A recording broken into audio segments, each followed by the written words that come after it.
ನಮಸ್ತೆ ಎಲ್ರಿಗೂ. ನಾನು ನಿಮ್ಮ ಜೊತೆಲಿ ಇವತ್ತು ಶೇರ್ ಮಾಡ್ಕೊತಾ ಇರೋ ವಿಷಯ, ನನ್ನ ಕಾಲು ಹೇಗೆ ಫ್ರ್ಯಾಕ್ಚರ್ ಆಯಿತು ಅನ್ನೋದ್ರ ಬಗ್ಗೆ ಹೇಳ್ತೀನಿ. ನಾನು ಯಾವಾಗಲೂ ಫ್ಲ್ಯಾಟ್ ಚಪ್ಪಲಿನೇ ಹಾಕೋದು. ಹೀಲ್ ಚಪ್ಪಲಿ ಹಾಕೋದು ತುಂಬ ವರ್ಷಗಳೇ ಆಯಿತು. ಆದರೆ ಅವತ್ತು ನನ್ನ ಚಪ್ಪಲಿನ ನಮ್ಮನೆ ಕೆಲಸದವಳು ನನಗೆ ಗೊತ್ತಿಲ್ಲದೆ ಹಾಕ್ಕೊಂಡು ಹೊರಟೋಗ್ಬಿಟ್ಟಿದ್ದಾಳೆ.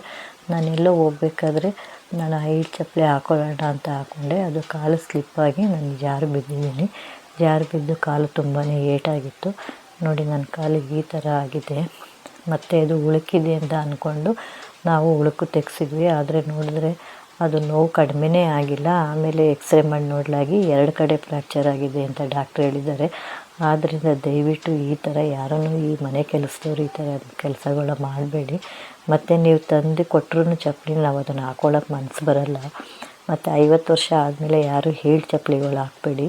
ಹೀಲ್ ಚಪ್ಪಲಿ ಹಾಕೋದ್ರಿಂದ ನಮ್ಮಂಥವ್ರು ಬ್ಯಾಲೆನ್ಸ್ ಮಾಡೋದು ಸ್ವಲ್ಪ ಕಷ್ಟ ಆಗುತ್ತೆ 50 ವರ್ಷ ಆದಮೇಲೆ.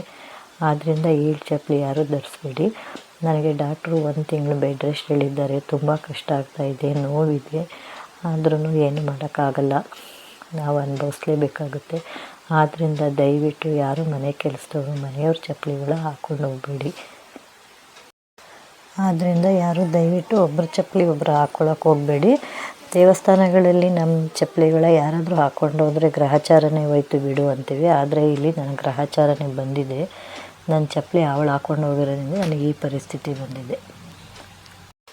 ಜೊತೆಗೆ ಒಬ್ಬರ ಚಪ್ಪಲಿ ಒಬ್ಬರು ಹಾಕ್ಕೊಂಡ್ರೆ ದರಿದ್ರ ಅಂತ ಹೇಳ್ತಾರೆ. ಆದ್ದರಿಂದ ದಯವಿಟ್ಟು ಒಬ್ಬರ ಚಪ್ಪಲಿ ಯಾರೂ ಒಬ್ಬರು ಹಾಕ್ಕೊಬೇಡಿ. ನಿಮ್ಗೆ ಯಾರಿಗಾದರೂ ಈ ಅನುಭವ ಆಗಿದ್ದರೆ ದಯವಿಟ್ಟು ನನ್ನ ಜೊತೆ ಶೇರ್ ಮಾಡ್ಕೊಳ್ಳಿ. ನನಗೆ ಈ ಥರ ಆಗಿ ನಾನು ಇವಾಗ ಕಾಲು ನೋವಿಂದ ಮನೇಲಿ ಕೂತಿದ್ದೀನಿ, ಬೆಡ್ ರೆಸ್ಟಲ್ಲಿದ್ದೀನಿ.